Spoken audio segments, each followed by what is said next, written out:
YouTube, and welcome to the final episode of the season. Yes, it's very sad, but don't worry, we've got lots of tech and lots of gaming to share with you today. And like that great 90s tune, we have come to the end of the road.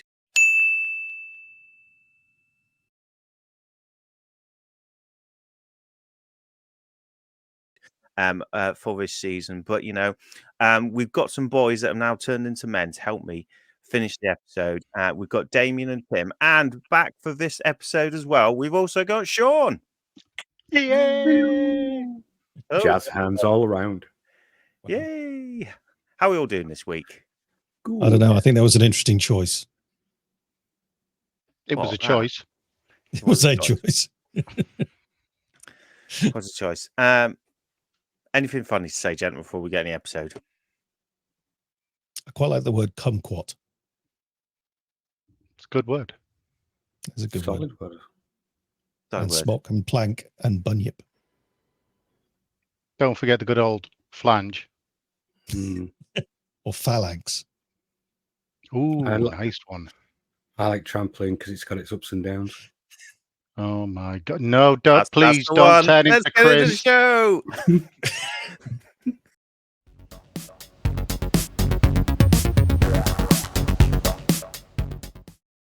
So it's This Week in Gaming, where we look at some brilliant games that we played, or there could be awful games that we played, but there's some games that we can maybe suggest to you whether to play or not. And that's a service we offer, as you are fully aware by now. Gentlemen, who'd like to go first and tell them what game we've been playing this week? I'll go first.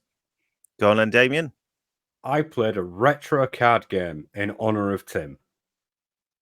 I didn't really. I played on the Mega CD, Final Fight.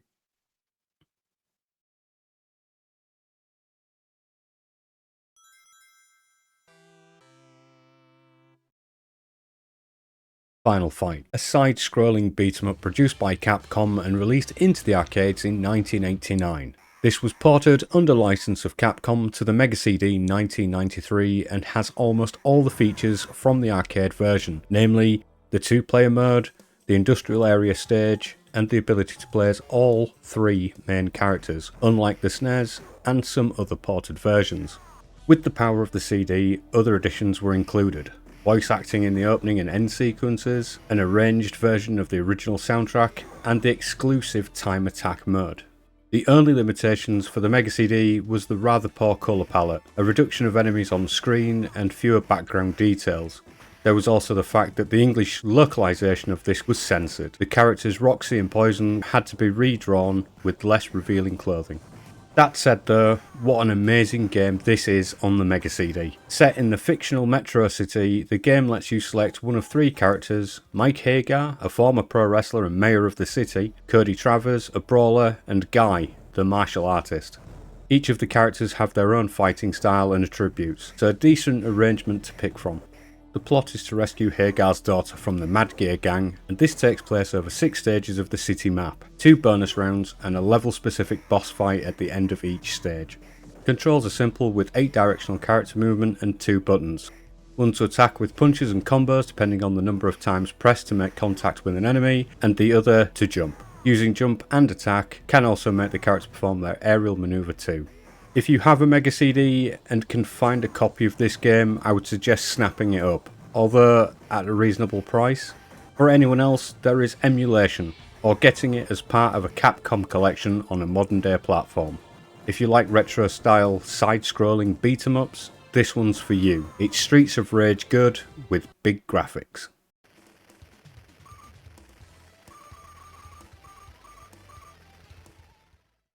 Brilliant game. That's a great game, Damien. I've got to like it. I'm going to be a bit devil's advocate. Well, first of all, I won't. I say it's a great game. What more could you want from Final Fight? Nothing. It's perfect. It's a brilliant game.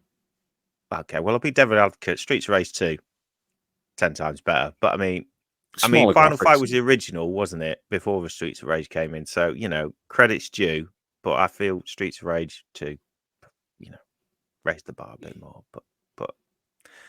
But you've got better audio in it. It looks a lot nicer on the Mega CD version. So it's probably the definitive version of Final Fight, I'd say, to play. It is, unless you're in an arcade. It is the only one that has all 3 playable characters, and you can 2-player all the way through it. It's got all the map, which some of the other 16-bit consoles didn't have. It's the full complete package, baby. It's all you need. Yeah, this is one that kind of passed me by. I don't know if it was because it was like arcade and then consoles, because back then I was more of a sort of computer PC gamer. So I never really got to play, but it looks good. The nearest I got to that was kind of Street Fighter 2, that kind of game. But yeah, I'd enjoy that. I mean, what's not to enjoy? It's some lovely retro action. It's what we all enjoy, apart from Tim. But anyway. Who else would like to do their game next? Who wants to do their game next? That's a better way of saying it. Yeah, I don't mind going next. Go on then, Tim. What have you got for us this week? Well, all I can say about it is I know Kung Fu. This is Sifu. It focuses primarily on combat, hand to hand.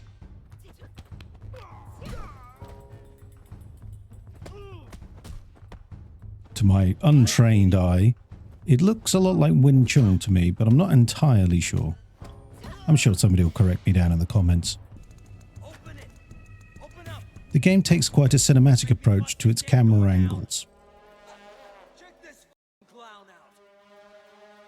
This scene in particular, where the camera swings to a side-on position, is quite reminiscent of 90s side-scrolling beat-em-ups.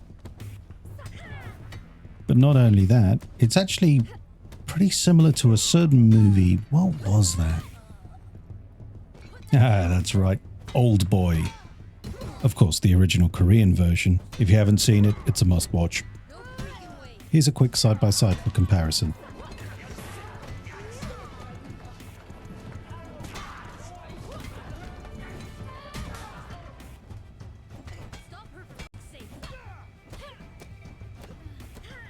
Ultimately, you'll die. This will happen probably quite a lot to begin with, and as I'm fairly new to the game, it is happening a lot to me. Each time you die, you age. So you come back, but you're just a little bit older. As a result, you tend to hit harder, but you have less health. As you progress through your adventure, you'll come across these little shrines, which will be used to level up your skills by spending XP on them. You'll also build up focus during combat, which you can use to target a specific opponent and perform a special move. There's also mini-bosses, despite this one not being quite so mini, but a well-placed parry can easily take them down.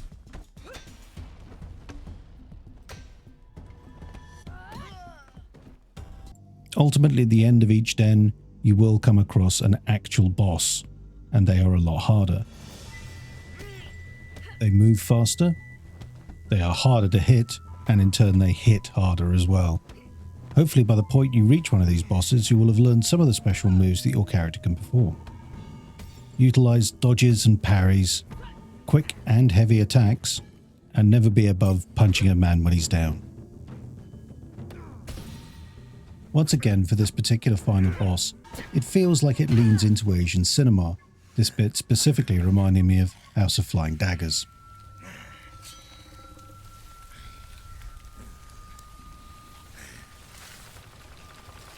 So if you want an adventure beat-em-up, one that presents a significant challenge, then I can highly recommend Sifu. That looks an interesting one, Tim. What's this with all the way your character ages? When what's all that about? I don't know. It's like I say, it's a sort of convoluted mechanism for aging the character. I mean, you do gain strength as you get older, but you become more and more of a glass cannon as you get older. So your health is reduced, but your strength is increased. So you do more damage, and it kind of makes it. I'm not entirely sure at what age you simply die, because I've died at the age of 70 and I've died at the age of 75 and sort of most spots in between. So I'm not entirely sure. I assume once you go over 70, the next death is permadeath.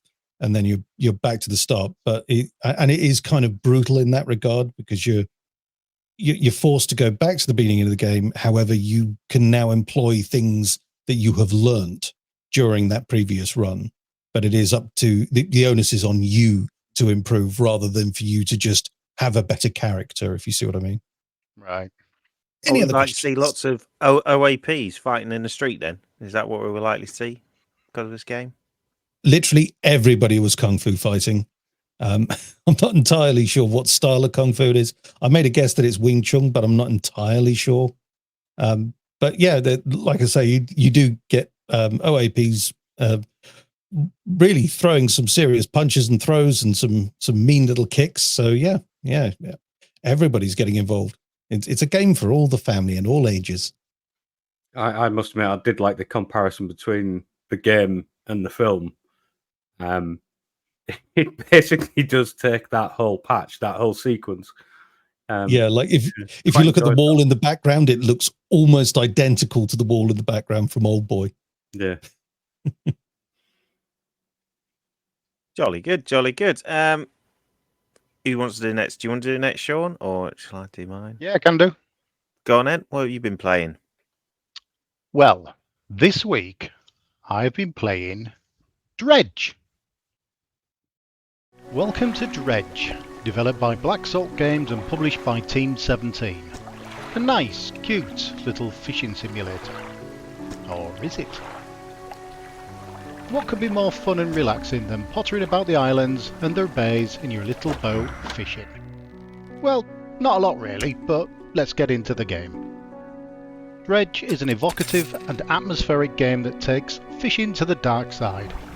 In the eerie coastal town of Greater Marrow, you're an unnamed fisherman, and your simple job of catching fish spirals into a journey of mystery and horror. The game's standout feature is its ability to create an unsettling atmosphere. The beautifully crafted art style, coupled with a haunting soundtrack, pulls you into the world that feels both familiar and deeply unsettling. As you navigate the vast ocean, you'll encounter grotesque creatures and unravel hidden lore that adds layers of depth to the narrative.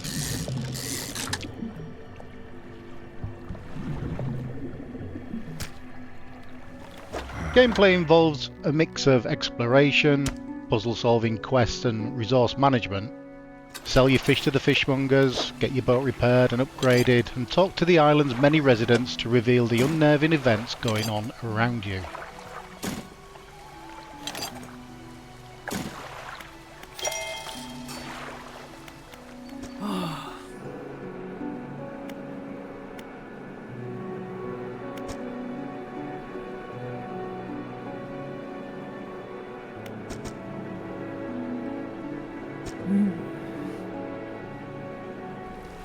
The open world design encourages curiosity, rewarding players with secrets and rare finds. Just be careful how you plan your journeys, as being out on the water at night can be a foreboding experience. Dredge is one of those easy to pick up and play games, tinged with an air of mystery and macabre. Available now on most platforms, I encourage you to try it.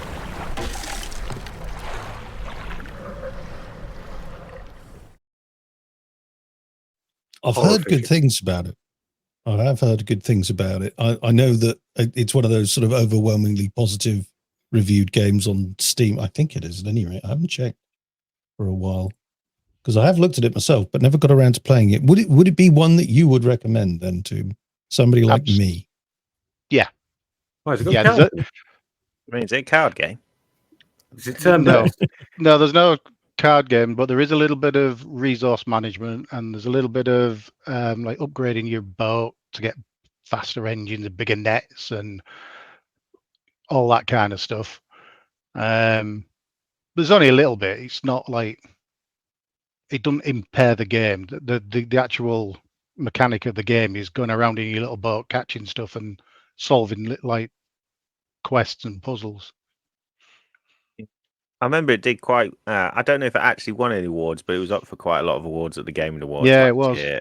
Yeah, I don't think it actually won any, if I recall. I don't think it won any BAFTA or anything. I may be wrong, but it was definitely nominated in the categories quite a lot because it was a popular game last year. But yeah, doesn't sound my cup of tea. Fishy going on, but you know, who knows? Who knows? Right, what have I been playing this week then? Because I'm, you love it, you love it. Okay, and this week I've been playing a little game called Nobody Saves the World. So, with a new wand comes great responsibility, but you're nobody, see? And that's the aim of the game. You're nobody, but you're going to save the world because you found this wand. And this wand gives you the ability to change characters into different things that can actually help you go along and save the world. So this is a really cool game. It's a sort of like a bit of a dungeon crawler, do I call it? I mean, you go along and go through dungeons and castles, and each one as it progressively gets harder, you've obviously changed into different characters. So you can start as a rat, say, it's to begin with, and you know, hasn't got a lot of health and a lot of power. But obviously, once you sort of kill a few things and get more experience, you can level up and get more moves for that certain character. And like I said, there's so many different characters as you go along through the story, and you can switch between them as the circumstance sort of arises as you need to, and you can level them all up. And it's quite a fun game because obviously you have little tasks of certain things to get the skill points to level up your characters, so little tasks to do. So it's nice to work towards those little goals, level up your character, and once you leveled up a certain character to a certain level, or then you can open another path to another character that you can use. And you'll need different characters to as you progress through the game to get through different scenarios, like knock down walls or go into water. You have to wait till you get a mermaid or a turtle to do that. So things like that as you go along. So it's a very surprisingly addictive game. It was quite long to go through. And like I say, it's quite repetitive because you'll die a lot in dungeons until you level up and then carry on. So it's not the sort of game I'd usually probably go for, but I did really enjoy it. It's great, and just having many different characters to change into was really cool, and it's got quite a lot of humour in it that I like in my sort of games as well. Yeah, I had a lot of fun with this game, and it's one of them I'd really recommend again if you like that sort of going along and leveling up your character sort of game and plodding along.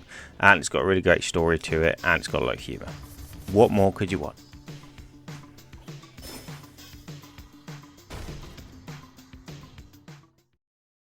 Yeah, well, this sort of game's not actually my cup of tea, is it? Really, if you know the sort of games I've been watching, the series of what I sort of play, but I did actually quite enjoy it. Like I say, I'm not really into these dungeon crawls that you keep going over, but it's got that humour and that quirkiness. Have you guys actually seen this before?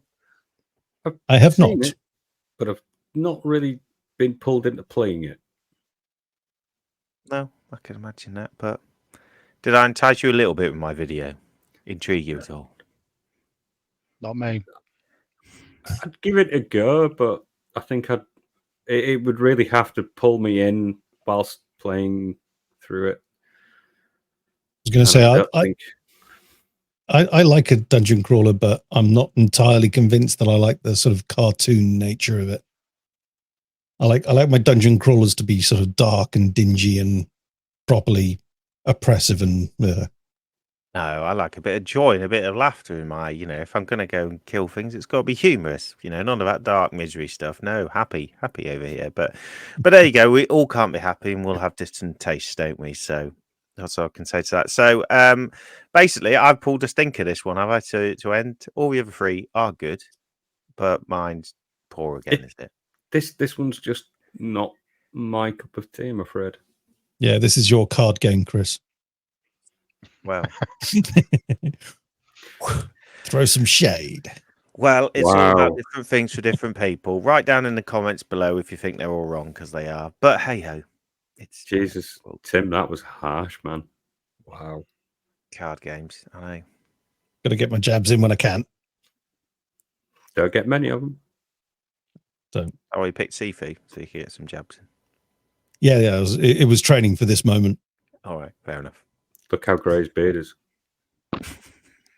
I have died 12 times already.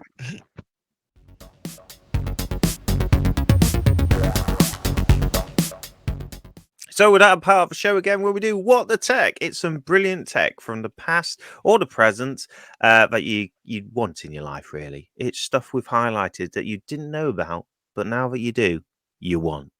That's the whole purpose of the thing. Gentlemen, are we ready for the final What the Tech of the season?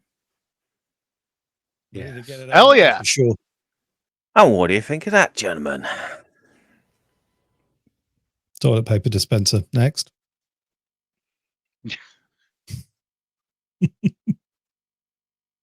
Anybody else got an idea? Could be one of those gel things, where you put your hand underneath it and it squirts out a very poor amount of gel into your hand. Yeah, so that you don't have to touch it, which is Yeah. just when you need something, when you're just about to wash your hands. It does like it's on like some ceramic, doesn't it, in the background? I don't know. I think it might be painted metal. Part of it makes me think it looks like an airplane door. The sort of molded, possibly aluminium in the background. Is it one of those Japanese self-cleaning and heating toilets? Ooh, oh, actually, yes, it could be the back of a toilet. Is it? I think it might be like one of those smart bidet toilets. That I think Damien's cracked it. I hope not. I'm going to use that. It does seem to have still use it. Does seem to. It looks a bit like a cable coming out the back of it at the top. I don't know if that would be part of a toilet. Well, shall I give you some options, guys? I mean, yeah, go on. Go on. Let's see what we got. Right. So is it A, a web camera for when you in the bath so you can call your loved ones? Is it B, a computer game to play whilst going to the toilet in a public convenience? Or is it C, a sensor to scan your hands after washing to make sure they are fully clean? Well, it's just going to be A or C, isn't it? No, I'm thinking it's going to be B. I reckon it projects something into the urinal that you have to fight with your pee. Yeah. Wow. I agree. I'm 100% on B now. Yep. I need a B, win. final answer. B, final answer. I'm going to what go do you with think A. then, Damien? They've I'm gone going to go for B. with, I think it could be B, but I like to live life to the edge, and I'm going to go with A. It's a web camera from when you're in the bath, so you can call your loved ones. Call your loved ones. I mean, is it that's at the where tap you want to end? call your loved ones, isn't it? When you're in the bath, really. I don't think that's a great idea. It's B. Yay! It's a computer game to play whilst going to the toilet in a public convenience. Right. So so this is the Sega toilet is the one I picked on. There is different ones. And it's mainly been over in Japan. Surprisingly, we didn't get it over here. And you've got several different games you could play on this. So one of them is you can obviously measure the strength of it, and you've got to try and fill a cup. And obviously, people are impressed with that. Obviously, you got how much you could do when you're doing it. Another one, a lady gets very excited about how much, how quick it's going, how quickly you're filling something. But my favorite, I thought, is actually probably the best. You might not think the same. Is you can literally have a contest against the previous person, so it saves the rate of a previous person's expulsion of fluids, and you can combat them in a fighting simulator like that. I thought that's pretty good. A bit of a challenge, isn't it? Rather than just some lady looking at you pee in a cup. But say, and you say this is available in Japan? Well, this is a surprise. It's a surprise. I think you can find it in some only a few places around the UK where we are. But it was a big thing by Sega at the time. Like I say, whether they're still about nowadays, it was very popular, noughties, 90s sort of time. But yeah. I'm hoping paid to make this. Yeah. But I mean, why don't Sega manufacture more consoles now? It's because they're too busy picking about with stuff like this. I'm still hoping that those symbols, the three symbols across the screen, are just Japanese characters, because to my English eyes, that looks like something else. I don't know. But anyway, once again, guys, I think an amazing bit of tech you clearly need in your lives, don't you? So you can literally have a picking competition. Yep. That's what you want. That's what you want. Anyway, and that's what the tech this week. Hey! Oh my god.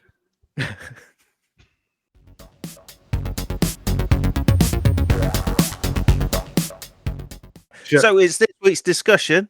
And this week we're going to pick the hardest question going. We thought we'd save it for the end of the series. So we're basically going to tackle it, guys. It's the big one. What's the meaning of life? I think we're going to get into a good discussion of this. It is I, the Games Meister, back once again to enrich your lives.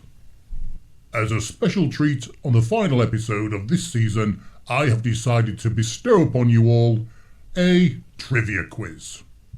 All right. Let's do a quiz then. Quiz it is. Ah, I see a new player has entered the arena. And who is this?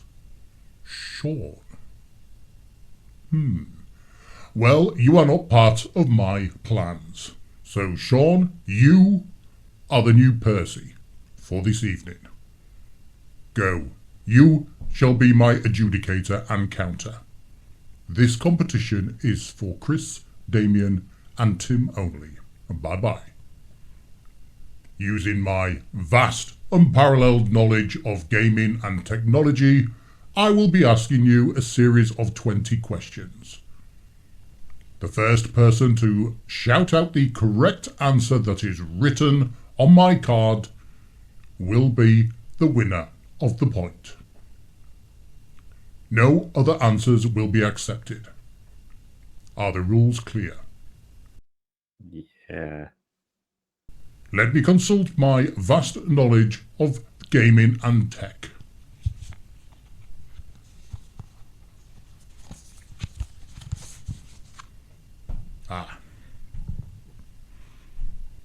Question 1.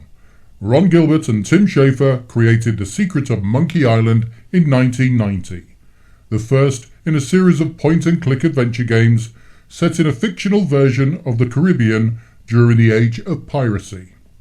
But what is the name of the mighty pirate protagonist of the game? Guybrush Threepwood. Correct, Tim. Question 2. What could Sonic the Hedgehog not do in the video games that real hedgehogs can do due to mistaken information about the mammal by the game developers?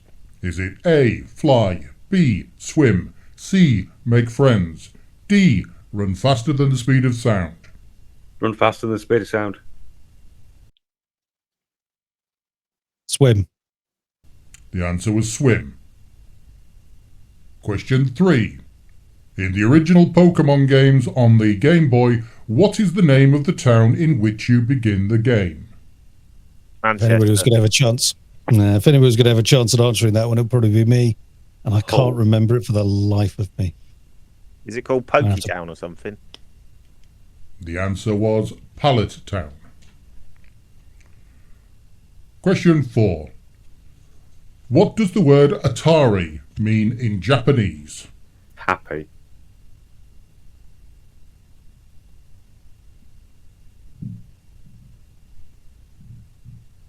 Play? No, it means hit the target. The phrase "he's on fire" and "boom shakalaka" were made NBA Jam. Correct, Damien. Jill Valentine is a character from Resident Evil. Correct, Chris. Next question. In the game Mortal Kombat, what phrase is heard when Scorpion uses his Get over spear? here. Correct, Chris. The Covenant are fictional military alien races in which game series? Halo. Correct, Damien. Next question. The characters of Soul Calibur are fighting for what magical object? Isn't it a sword? Of some Incorrect. sort. Be a gun, won't it? Nah, not Soul Calibur. The answer is the Soul Edge. Next question. In what year was the Sony PlayStation first released? 94. Correct, Chris. Next question. Super Mario 64 for the Nintendo 64 console begins with Princess Peach A. inviting Mario over for a cake, B. being kidnapped by Bowser, C. getting lost in her castle, or D, falling through a magic portal? It's A. Never passed. A. Correct, Chris. And the next question is, in what year was the Sega Genesis first released? 1989? 1990. Oh, it was 89. Well, in the UK it was 90, because 89 it was over in Japan. It was 1988. God Well, damn okay, it. there you go. I was like saying it was late 80s. On to the next one. Despite the concerns of Nintendo management, The Legend of Zelda met with success when it was released in 1986. In order to defeat the final boss Ganon, Link had to strike him with a what? A. Silver arrow. B. His magic sword. C. His ocarina. D. A magic spell. Is it a silver arrow? Correct, Damien. Next question. Which company released Space Invaders in Japan? Tato. Correct, Damien. What name was given to the PlayStation 2 CPU? The immersion engine. Correct. Next question. Which music rhythm game series that has the players wielding a guitar-shaped controller came first? Rock Band or Guitar Hero? Guitar Hero. Guitar Hero. Correct, Damien. The GTA series was developed by... Oh no, it wasn't. not- It was past to Rockstar. Or was it not Rock? Yeah. Was it Rockstar Studios then? It was Rockstar North. Next question. In Metal Gear Solid for the PlayStation, Solid Snake's final battle is against which enemy? Oh, so a fox.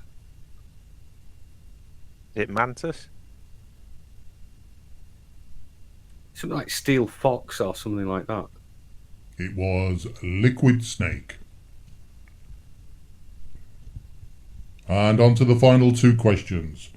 Santa Monica-based Naughty Dog released the first installment of their best-selling franchise, Uncharted, in 2007.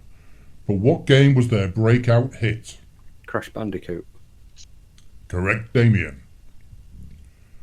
And the final question is, how many rows of aliens are there usually at the start of a Space Invaders game? 5. Correct, Damien. Okay, Percy 2, count them all up and let us know who the winners and who the losers are. Over to you. Okay, so there we have it, boys. I think it was a clear victory there for Damien, taken away with 8 correctly answered questions. Well done there. Second place was to Chris with 4 answered questions correctly, and bringing up the rear, Tim with 2 answered questions. Well done, boys. Oh, well. It was pretty good, wasn't it? Do some nice things. Are you modest winner? Modest winner, Damien, aren't you? I didn't just win. I think I absolutely obliterated you. But you know, a win's a win. What can I say? Well Hate you done. all. Stupid console questions. What chance do I have? At least there was the Guybrush Threepwood question in there. Otherwise, I would have got nowhere. Well, at least you guys got to answer the questions. I got shuffled off into a corner to blooming count. But you could do that though. Yeah, well done. Well- You were the real winner, Sean. I had to take my socks off. It's your letters, it's your letters. It's your letters, it's your letters. Well, now it's time for Viewers' Letters, where we solve your problems one game at a time. Damien, over to you. Some say his keyboard doesn't have a control key because nothing can control him. Others say he can high-five himself with one hand. All we know is he's called the Gamesmeister.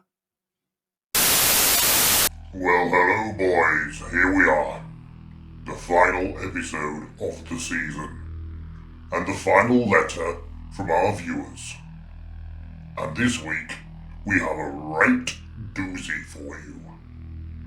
This week, our viewer requires assistance in deciding as to whether they should continue in their hobby of designing fiendish puzzles for people to solve? Or should they dial things back? Let's have a look at the letter. Subject: a plea from Mr. Jigsaw. To soft play or not to soft play? Dear Slot It In There team, I hope this letter finds you well amidst your own puzzling adventures. As a fellow enthusiast of mind-bending challenges, I felt compelled to reach out to you. My name is Mr. Jigsaw, and I've been designing intricate escape room games that blur the lines between reality and imagination. Firstly, let me express my admiration for your channel. Your passion for puzzles and the thrill of solving them resonates deeply within me. But lately, I find myself at a crossroads, grappling with a dilemma that weighs heavily on my creative spirit. Allow me to share my story. A few years ago, I transitioned my love for puzzle games from the digital realm to the physical world. I crafted escape room experiences that pushed participants to their limits, testing their wits, teamwork, and determination. The feedback was overwhelmingly positive, and seekers from all corners of America sought out my cryptic locations. However, as the puzzles grew more fiendish, so did the stakes. Some participants emerged with minor scrapes, while others faced more serious consequences. Yet I firmly believe that following clear instructions would minimize any harm. After all, a small cut is a small price to pay for the thrill of victory, right? But here lies the crux of my conundrum. Negative murmurs have reached my ears. Participants complain that my puzzles are insurmountable, devoid of clear path to victory. They question whether the risk is worth the reward, and it pains me to think that my passion project, the very essence of my creative existence, is causing distress. Should I pivot? Should I soften the edges of my challenges and open a whimsical soft play centre? Or do I stay true to my niche, embracing the grit and determination of those who dare to solve my enigmas? The joy I once felt in crafting these mind-bending trials now wavers, like a flickering candle in a dark room. So, dear Slot It In There team, I seek your wisdom. What say you? Soft play or niche puzzles? Perhaps your insights can illuminate my path forward. After all, we're all players in this grand game of life, seeking meaning and adventure. Awaiting your response with bated breath. Mr. Jigsaw. Well. What do you make of that one, boys? It sounds as if our viewer has got himself into a little bit of a pickle, doesn't he? So, this week, you will all be facing the challenge. And the winner of the challenge will decide what our friend does with his hobby. Whether he continues making his passionate puzzles or moves more into the soft play area. The choice is yours.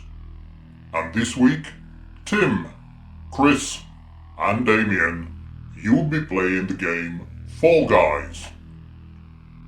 Whoever reaches the furthest in the game will be the winner, and they will get to decide the fate of our viewer this week. Good luck to you all. Go! So what do we think then, guys? Should he carry on making those really hard puzzles, or should he, mellow it out and, enter the world of soft play? Puzzles. Soft I love play. puzzles. I like soft play. I think he should stick to what he's good at, which is creating these fiendish puzzles. It's his thing. Yeah, I mean, it might be a bit niche, isn't it? But that's okay. Niche sells, isn't it? It's not for everyone, isn't it? But yeah, I can see your point there. What are you thinking then, Damien? I'm going with soft play. I think he should diversify and make some of these things a little bit more child friendly.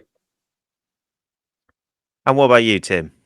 For me, it's puzzles all the way. I love puzzle games, and I'm not sure I'd want to take on one of his particularly fiendish puzzles, but yeah, puzzles. Jolly good then. Well, we're all taking on this challenge, isn't it, basically? So it's 3 of us for the puzzles. It's only Damien that wants to do soft play. So let's take a look at how we did. I'm still a unicorn. I'm still a pothead. What? Uh-oh. Whoopsie. Oh, I was wanting to make it like swoop side to side, but you can't. It's just generally falling. Yeah, you'd think that they would have included that in the loading screen. Let's see if it's a stage we can do. That'd be We're good. nearly there. 31 out of 32. Here we go, boys. Oh. That's interesting, though. Dive onto slippy surfaces and you'll perform a dive slide. Nice. I've been trying to do that. It never works out for me. I usually crash into a wall or something head first. Here we go. Oh, that's a goal.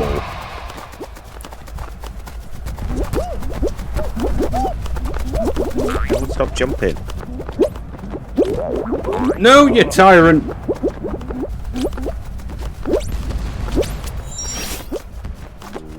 It's giant ball. Oh my goodness. Look This at the isn't size of going those well. balls.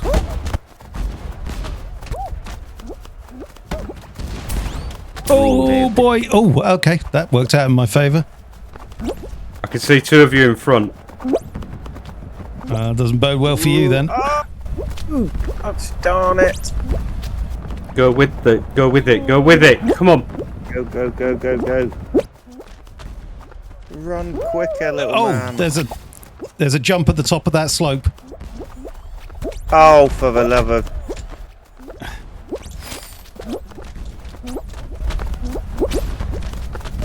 Oh my god. Come on, Fubsy, we can do it. I've qualified again.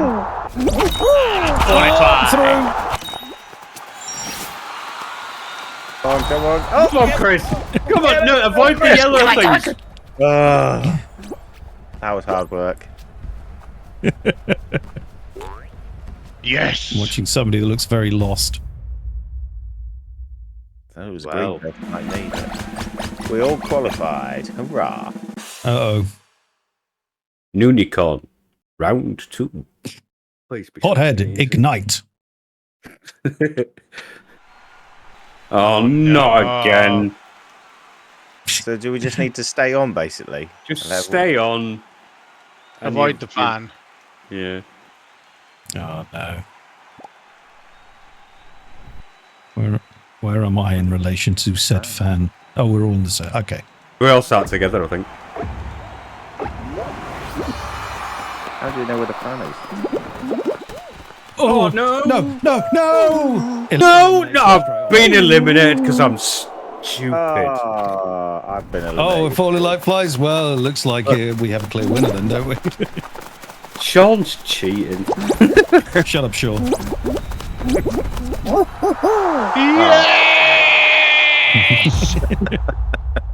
You got to keep going though. See how far you can get. Oh, cool. There's a gladiator in the middle. That's it. Stay in the spotlight. Okay. You got this, Sean. Come on. You can do it.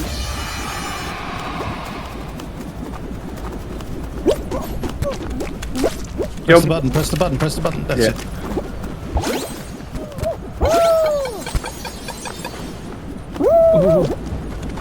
No, no, that's it. No, yeah, The in light, the, in the, light. that's Yeah, it. Stay in the light. In the light, Caroline. Uh-oh. Jump. Yeah, go on. Yeah, quick, quick, quick, quick. Oh.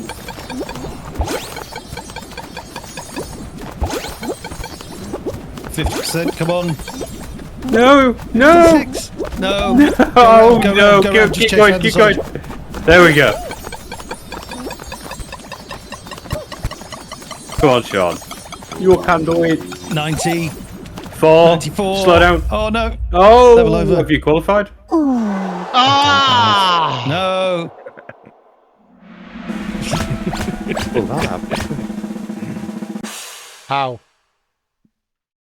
Well, I don't think we should invite Sean on again if he's going to keep doing this to us. I mean, come on, that was.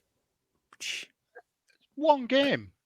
And I agree with you. I have no idea how the heck I got further than you lot. It was just blind luck and lack of judgment. I have no idea. I just kept jumping and running. I was dressed as the finest unicorn. But you still couldn't win. No. You looked sharp, but I had it all going on, and then it just failed. just failed. But anyway, I mean, ultimately, we got a decision though. So Sean won, and Sean wanted it to carry on with these niche games. So that's what he should go and do. So there you go. As always, we made the decision, and hopefully, it will help people enjoy niche games in the future. Problem solved. Problem solved. And that's the end of the show, and it's the end of the season. I hope you really enjoyed all the content, and obviously look at all the exciting content on our channel for different things that we'll do going forward until hopefully we make another season. But write down in the comments if you want the season anyway. But what else do you need to do? You need to like and subscribe. Scroll down and let us know your thoughts in the comments. Tickle the bell so you're updated with any of our future uploads. Nice. And of course, we need to end the show and end the series on a lovely quote. And this time we've gone for a right tech wizard. We've gone for the big guy himself. It's Bill Gates. He's he's head of Microsoft. He's worth billions, and he's a lovely chap. Gives charity, and he's obviously made loads of tech out there that we obviously consume, whether we enjoy or not. It's on our computers. It's out there. And obviously, he's a big fan of the show, and he's watched our show. And, you can tell he loves it. So this is the quote he gave us. And it is, "You're full of shit. That's the stupidest thing I've ever heard." And on that blue screen of death, it's time to end the show. We hope to see you soon. Bye-bye. End of the season. Bye-bye.